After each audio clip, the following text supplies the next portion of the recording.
Hi everyone, my name is Rajan Chopra. आज हम बात करने वाले हैं रियल एनालिसिस टॉपिक को कैसे पढ़ते हैं। देखो, अब सबसे पहली जो चीज मैं तुम्हें आज बताना चाहूंगा, सबसे बड़ी गलती क्या करते हैं हम ये टॉपिक को पढ़ने में या किसी भी मैथ के टॉपिक को पढ़ने में, कि हम क्या करते हैं, इतना बड़ा सेट पहले ही दिन इतना बड़ा सेट बुक्स का ले आते हैं, साथ में 2 पीडीएफ भी डाउनलोड कर लेते हैं, फिर कहीं से दोस्त के नोट्स भी ले आते हैं, कोई अच्छी कोचिंग मिले उसके भी नोट्स ला के रख लिए, टेस्ट सीरीज भी ज्वाइन कर ली। अरे भैया, इतना सब अगर तुमने साथ ही पहले ही दिन इतना सब सोच लिया है तो प्रिपरेशन छोड़ दो, फिर नहीं होने वाली हमसे प्रिपरेशन। तो अपना पाथ जितना नैरो रख सकते हो उतना नैरो पाथ रख के ये वीडियो को देखना, जितनी चीजें बताई जाए उसी को ही फॉलो करना और पूरा विश्वास करके यहां पे चीजों को फॉलो कर लेना। गलत बता के मेरा तो कुछ फायदा नहीं होगा। तो जितना कम बुक्स का एक ही बुक रखो। मैं तुम्हें एक ही बुक का आज नाम बताने वाला हूं, दैट इज इट। सब कुछ है उसमें। तुम चाहे जैम के लिए प्रिपेयर करो या नेट के लिए प्रिपेयर करो, उसमें सब कुछ है जो भी तुम्हें चाहिए। तो उसके बाहर जाना ही नहीं है। प्रॉब्लम भी उसमें है, थ्योरी भी उसमें, सब कुछ उसमें। तो परेशान नहीं होना, सिर्फ एक बुक को फॉलो करना है और 50 बुक्स लाके अपने पास नहीं रख लेनी है। जब वो बुक खत्म हो जाए तो अगले किसी प्रीवियस ईयर देखेंगे या टेस्ट लेंगे, तब के तब देखेंगे। अभी जितने टॉपिक बताने वाला हूं, they will be the most important topics. बहुत इंपॉर्टेंट टॉपिक्स होने वाले जितना भी बता रहा हूं, और अच्छी क्लासिफिकेशन की है पूरी रिसर्च करने के बाद। ठीक है, तो you know my name is Rajan Chopra. आज का topic how to study real analysis. अब रियल एनालिसिस में ना सबसे पहली चीज है कि भैया ये टॉपिक्स कितने हैं, कौन कौन से इंपॉर्टेंट टॉपिक्स हैं, कितने टॉपिक होते हैं इसके अंदर। दूसरी चीज मैं बताने वाला हूं, बुक्स कौन सी फॉलो करें। तीसरी चीज बताने वाला हूं, पढ़ें कैसे। फोर्थ चीज बताने वाला हूं, कितना टाइम लगना चाहिए इसको पढ़ने में। ठीक है, तो लेट्स गेट स्टार्टेड। सबसे पहली चीज आती है रियल एनालिसिस के अंदर टॉपिक कौन कौन से। मैं एक बार ब्रीफ कर देता हूं तुम्हें, और साथ साथ नोट्स भी बना लेना, ठीक है, ताकि एक माइंड मैप सा बन जाए कि कैसे करना है। सबसे पहली जो चीज अपने पास आती है वो आती है point set topology on R. मतलब रियल लाइन पे पॉइंट सेट, मतलब तुम सिंपल कह लो कि तुम्हें नोटेशन सीखनी है, तुम्हें सेट की डेफिनेशन सीखनी है, अपर बाउंड लोअर बाउंड क्या होते हैं, और क्लोज्ड इंटरवल ओपन इंटरवल, ये सारी छोटी मोटी चीजें तुम्हें सीखनी पड़ेंगी। ठीक है, वो सारी यहां पे आ जाएंगे हमारे पास। ओपन इंटरवल, क्लोज इंटरवल वगैरह वगैरह, ये सारी चीजें। काउंटेबिलिटी ऑफ सेट हमारे पास आ जाता है नेक्स्ट चीज। अब ये काउंटेबिलिटी मतलब सेट के अंदर कितने एलिमेंट्स हैं, एक सेट दिया हुआ कितने नंबर ऑफ एलिमेंट्स इनके अंदर पॉसिबल हैं, या बहुत सारी चीजें। ठीक है, काउंटेबिलिटी वगैरह आ जाती है। उसके अगली जो चीज हमारे पास आएगी, नेक्स्ट जो चीज है, sequence and series of reals. Important topic, real analysis यहीं से ही मेन स्टार्ट होती है। पहले तो बेसिक था, ये तो 2 हैं, ये तुम्हारा बेसिक बनाएंगे, बेस बनाएंगे। अब बेस एक बार बन गया तो फिर हम आगे अपने टॉपिक पर रियल सीक्वेंस एंड सीरीज। मतलब यहां तक, जब तक ये एंड नहीं हो जाएगा ना, लास्ट जो है तुम्हें दिख रहा होगा मेजर थ्योरी, यहां तक यही चलने वाला है, सीक्वेंस एंड सीरीज। बार बार मैं सीक्वेंस सीरीज लिखता रहूंगा। ठीक है, तो नेक्स्ट चीज हमारे पास आती है फंक्शंस। अब फंक्शंस में हमारे पास बहुत सारी चीजें पढ़ेंगे, ब्रीफली बता रहा हूं तुम्हें, टॉपिक डिटेल में तो जाने नहीं वाला। नेक्स्ट है लिमिट क्वांटिन्यूटी एंड यूनिफॉर्म क्वांटिन्यूटी। मैं भैया इस पे सर्कल क्यों कर रहा हूं, कहीं नहीं मिलता है टॉपिक। ढूंढते रहो, इंटरनेट पे ढूंढ लो या कुछ भी, या तो समझ नहीं आएगा कोचिंग में, या पढ़ेंगे नहीं, या तो यूट्यूब पे तुम्हें ढंग का मिलेगा नहीं, चाहे तो सर्च करके देख लो, एक भी लेक्चर नहीं मिलने वाला है। तो भैया कहां से पढ़े, भैया तुम्हारे साथ पढ़ाएंगे, एकदम मजा आ जाएगा। यूनिफॉर्म कंटिन्यूटी पढ़ा के, वैसे मैंने अपना एक 1 शॉट लेक्चर बना रखा है, मैं इसको और डिटेल में बताना चाहूंगा। वहां क्वेश्चन कम कराए थे, लेकिन तुम्हें मजा आ जाएगा वो 1 शॉट लेक्चर देख के भी। पूरी प्लेलिस्ट है 1 शॉट की, तुम वहां जाके देख सकते हो। बट इसको और डिटेल में पढ़ाना चाहता हूं, मेरा खुद का बहुत मन है इसको पढ़ाने का, तो पढ़ा लेंगे। उसके बाद आती है डिफरेंशियबिलिटी। क्या भैया ये वही डिफरेंशियबिलिटी है जो हमने अपनी क्लास 11 12 में करी थी? आई वुड से वहां का बेस भी यहां पे यूज होने वाला है, तो उसको अपने दिमाग में रखना। यहां पे लिमिट के क्वेश्चंस भी वो जो तुमने पहले किए थे, कंटिन्यूटी, इसमें तुमने बहुत सारी थ्योरम्स की होंगी, रोल्स थ्योरम, वो सारी की है ना, वो सारी चीजें यहां पर भी यूज होंगी, लैग्रांज थ्योरम वगैरह वगैरह। थोड़ा सा उसमें अच्छे लेवल के क्वेश्चन करेंगे, बट ठीक है, वहां का भी तुम्हें बेस बनना चाहिए। ठीक है, ये 3 चैप्टर जो है ना, सॉरी, ये जो 4 टॉपिक है, ये तुम्हें 12th लेवल के क्रिस्टल क्लियर होने चाहिए, 12th लेवल तक के एटलीस्ट बेस बना हो। ठीक है, उसके बाद और मजा आएगा। रीमान इंटीग्रल ऑलरेडी मैंने कवर कर रखा है, और काफी ज्यादा पसंद की जाने वाली वीडियो है ये, मेरी सबसे पहली जहां से मैंने स्टार्ट की थी जर्नी, मतलब मेन जो अपना स्टार्ट किया था पढ़ाना, वो यहां से स्टार्ट किया था। हाँ, उसके पहले भी वीडियोस बनाई थी, बट जो डेडिकेटली एक बार आ जाता ना माइंड सेट कि भैया यहां से मेरे को फोकस करना है, इसी चैनल पे फोकस करना है, वो ये वीडियो थी। तो बहुत उस वीडियो पे प्यार मिला है, तो you can watch this video. Easily तुम यहां पर चैनल पर जाके वही वन शॉट सीरीज में जाके तुम इसे देख सकते हो और मजा आ जाए। एक दो बार तो मैंने खुद नहीं देख लिया ये वीडियो, इतनी बढ़िया वीडियो लगती है मुझे। तो उसके बाद improper integral already covered but I will cover again, ठीक है। Function of bounded variation important topic है, स्कोरिंग भी है आई वुड से, तो इसको भी अच्छी तरह करेंगे, ठीक है। नेक्स्ट हमारे पास आता है sequence and series of functions. अभी तुम कहोगे भैया ये तो ऊपर कर लिया था, नहीं, वो सीक्वेंस एंड सीरीज नंबर्स की थी, अभी सीक्वेंस एंड सीरीज फंक्शंस की करेंगे, ठीक है। यहां पे थोड़ी सी इंट्रोडक्शन भी आएगी कि भैया फूरियर सीरीज क्या होता है वगैरह वगैरह, थोड़ी सी एक बार ग्लिम्स तुम्हें दिखाएंगे। उसके बाद आता है several variable calculus, this is important part. अगर तुम जैम वगैरह के एग्जाम में देखोगे या गेट वगैरह के किसी भी एग्जाम में देखोगे तो एक सेपरेट सेक्शन होता है 2 और मोर वेरिएबल्स का, वो यहां पे आ जाए। ज्यादा बड़ा सेक्शन नहीं है, अगर तुम्हें बेस आता है तो यहां पे जाने में हमें कोई दिक्कत नहीं होगी। अब इस लास्ट वाले टॉपिक पे जो मेजर थ्योरी है, इस पे मैं लगा देने वाला हूं स्टार, ठीक है।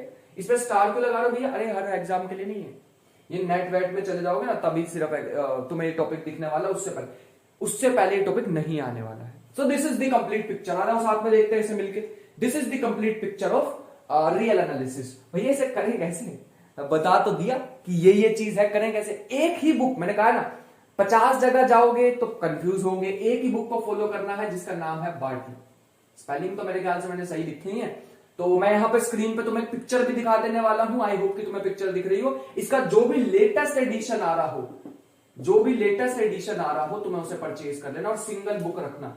This is more than sufficient. भैया हर टॉपिक के बाद इतनी प्रॉब्लम्स दी हुई हैं, इसमें इतनी प्रॉब्लम्स दी है कि मजा आ जाएगा, तुम कहीं और जाने की जरूरत नहीं पड़ेगी। इसलिए ढंग से इसी एक सिंगल बुक को कर लेना और तुम्हें सारी चीजें क्लियर हो जाएंगी। थ्योरी इसकी बेस्ट, प्रॉब्लम्स इसकी बेस्ट, और क्या चाहिए फिर तुम्हें? बढ़िया। ऐसी मैंने तुम्हें ग्रुप थ्योरी की भी एक बुक बताई थी, सिंगल बुक सारी प्रॉब्लम्स। मैं तो ऐसे ही चाहता हूँ मतलब एक ही बुक को फॉलो करें, क्यों इधर उधर जाने की जरूरत पड़े? एक टॉपिक इसमें से पढ़ रहे हैं, एक टॉपिक इसमें से, अरे तुम्हें बुक से बुक थोड़ी बनानी है, तुम्हें अपनी बुक पब्लिश करनी है क्या? नहीं ना, तो फिर तुम एक ही बुक को फॉलो करो। अबे तुम्हें कौन सा आगे जाके अपना, अभी अगले साल तुम्हें इंस्टीट्यूट ओपन करना है, तो तुम्हें एग्जाम क्लियर करना है, एक ही बुक रखो अपने पास। खत्म हो तो अगले टॉपिक पे जाएंगे, वरना नहीं हो रही खत्म भैया मेरे से नहीं हो रही, अरे पेपर ही छोड़ दो, कुछ और कर लेंगे, बात खत्म। जब नहीं हो रही हमसे तो नहीं हो रही, कुछ और कर लेंगे। तो पहले एक बुक को करो, हो जाए तो अगले पे जाओ, नहीं हो रही है तो उसे वहीं पे रुक जाओ, ठीक है। टीचर की हेल्प लो, बट दूसरी बुक पे जाने की कोई जरूरत नहीं। बुक नहीं बदलने की जरूरत है, बुक बदलने की बिल्कुल जरूरत नहीं। बेस्ट बुक है, सबसे ज्यादा यूज की जाने वाली, खुद ने मैंने यूज करके देखी तभी बता। हाँ थोड़ी डिफिकल्ट होगी रीड करने में, बट तुम्हें थोड़ी रीड करनी है। तुम्हें तो मेन जब टीचर पढ़ा लेंगे, मतलब मेरे से पढ़ रहे हो, मेरे से या फिर कोचिंग में पढ़ रहे हो या फिर अपने सेल्फ स्टडी करते हो, तो तुम्हें हेल्प लेनी है टीचर की। जिसकी भी हेल्प ले रहे हो, चाहे कोचिंग में जा रहे हो, चाहे मुझसे पढ़ रहे हो या कहीं से भी पढ़ रहे हो, उनकी पहले टीचर की पढ़ लिए नोट्स, जो टीचर क्लास में कराते हैं उनका कर लिया। उसके बाद इस बुक को भी पढ़ना है खुद से। डिफिकल्ट टू रीड तब होगी जब सेल्फ स्टडी करोगे, बट ऐसा इम्पॉसिबल थोड़ी है। सेल्फ स्टडी में खुद पढ़ो और पढ़ी जाएगी। नोटेशंस अच्छे से कर लेना, इसको बस कर लेना, इसमें ले लेना मेरी हेल्प थोड़ी सी, उसके बाद तो तुम खुद भी कर लोगे। हाँ मेरी थोड़ी सी हेल्प का मेरा हेल्प यहाँ पे क्या रहेगी कि भैया तुम्हारा सिलेबस ये बुक पढ़ने में जल्दी हो जाएगी थोड़ी, बाकी और तो तुम खुद भी कर सकते हो, ऐसा कोई बड़ा काम नहीं है। मैंने भी तो खुद ही पढ़े हैं चीजें। तो लेटेस्ट एडिशन ले लेना, एक सिंगल बुक, इसके अलावा कहीं नहीं जाना हमने। भैया कितना टाइम हमें लगना चाहिए, मैक्सिमम या मिनिमम, बस ये बता दो इसके बाद हमें कि पूरी रियल एनालिसिस करनी है तो कितना टाइम लगना चाहिए। This is the most important topic in mathematics. सबसे ज्यादा वेटेज अगर मैं किसी की बताऊं तो वो है रियल एनालिसिस। सबसे ज्यादा टॉपिक, हाईएस्ट वेटेज, कोई एग्जाम उठा लो तुम्हें दिख जाएगा, हाईएस्ट वेटेज इसी बुक की होती है, सिर्फ इसी टॉपिक की होती है रियल एनालिसिस की। चाहे तुम जैम का एग्जाम उठा के देखो भैया, वहां तो मतलब कहना नहीं चाहिए, मतलब 50% तक पहुंचने को होता है। ऐसा टॉपिक है, इतना ज्यादा पूछा जाने वाला, मतलब ऐसे ही बोल रहा हूं, रफ डेटा बोल रहा हूं, इतना ज्यादा पूछा जाता है तो भैया फिर तो तुम्हें इसको छोड़ना ही नहीं चाहिए किसी भी हालत में। और जैम वगैरह के एग्जाम के लिए अगर प्रिपरेशन कर रहे हो, मेजर थ्योरी वगैरह तुम्हारे लिए नहीं है फिर, ठीक है। रीमान इंटीग्रल भी अभी इंक्लूड हुआ, उससे पहले कभी नहीं था रीमान इंटीग्रल। हाँ तो बात समझ आ गई यहां तक। तो एक ही बुक फॉलो करेंगे, हाईएस्ट वेटेज टॉपिक है। भैया कितना टाइम लगना चाहिए मेरे अकॉर्डिंग, जो मैं लेक्चर सीरीज लाने वाला हूं, या अभी तुम अगर थोड़े मतलब थोड़ा 2 महीने हो चुके हैं इस वीडियो को पब्लिश हुए, अब देख रहे हो तो सीरीज आ चुकी है, ठीक है, आ चुकी है और इसमें 45 से लेके 50 लेक्चर तक होने वाले हैं। मेरा एस्टिमेट जो है वो 45 है अकॉर्डिंग टू मी, मतलब ये है एस्टिमेट, इतने दिन लगने चाहिए, मतलब 1.5 महीना, 1.5 मंथ लगना चाहिए। हर एक लेक्चर को अगर देख के तुम उसकी प्रैक्टिस भी लगा लेते हो तो 45 लेक्चर मान के चलो।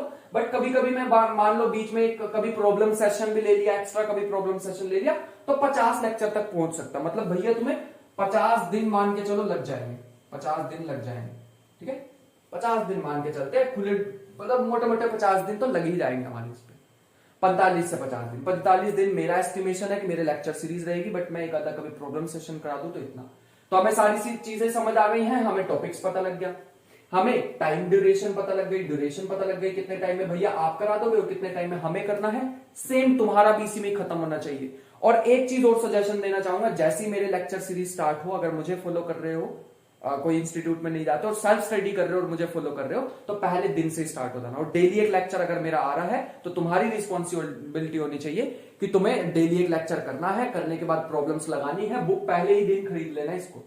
मेरा तो कोई बेनिफिट नहीं है, मैंने तो लिखी नहीं है बुक, जिसने लिखी है भैया मेरे को नहीं लगता कि वो भी इसमें से कुछ मतलब इतना ज्यादा रॉयल्टी कुछ आती होगी, मतलब वो जेन्युइन बुक लिखी हुई है। मतलब ऐसा होता है ना कि किसी चीज के अगर तुम पैसे दो, पैसे वसूली वाला काम हो जाता है, वो वैसे वाला काम है इसमें।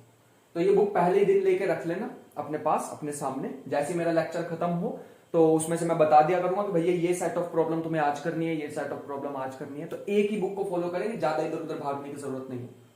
बात समझ आ गई?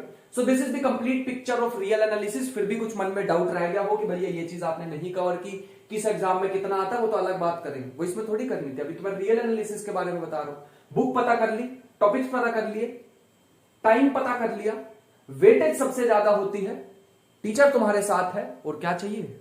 और तो कुछ भी नहीं चाहिए होगा।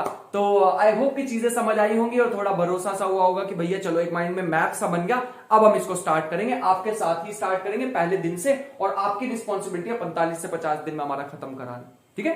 फिर हम नेक्स्ट टॉपिक को देखेंगे, ग्रुप थ्योरी वगैरह वगैरह, उस चीज पे चलेंगे, but this is the most important topic, base यही बनाएगा, ठीक है। सो आई होप कि चीजें समझ आई हो। मिलते हैं नेक्स्ट लेक्चर में, और नेक्स्ट लेक्चर अभी तो मैं सीरीज स्टार्ट करने वाला हूं, बट ऐसे ही मैं लेक्चर लाता रहूंगा कि अगर तुम्हें खुद से सेल्फ स्टडी करनी है तो ऐसे ही कैसे उसको पढ़ें, क्या टाइम ड्यूरेशन रहनी चाहिए, और क्या बुक को फॉलो करें। एक ही बुक बताया करो भैया तुम, ये कमेंट में, अगर कभी कभी मैं भी 2 बता दूं तो तुम खुद कमेंट में कहते करो भैया ये बताओ कि कहना क्या चाह रहे हो, एक कौन सी फॉलो करें। तो वैसे तो मैं एक ही बताने वाला हूं तुम्हें, बट अगर कभी ऐसे कह दिया रैंडमली को भी मजे मजे में दो, तो तुम कमेंट बॉक्स में कह दो कि भैया हम तो एक ही बुक, आपने सिखाया था एक ही बुक को फॉलो करो, तो एक बताओ। तो ऐसे ही तुम्हें भी होना है, ठीक है। सो आई होप कि चीजें समझ आई होंगी। तो मिलते हैं नेक्स्ट वीडियो में, तब तक के लिए ख्याल रखें, पढ़ाई करते रहें, मेहनत करते रहें। मिलते हैं नेक्स्ट वीडियो में, तब तक के लिए बाय बाय।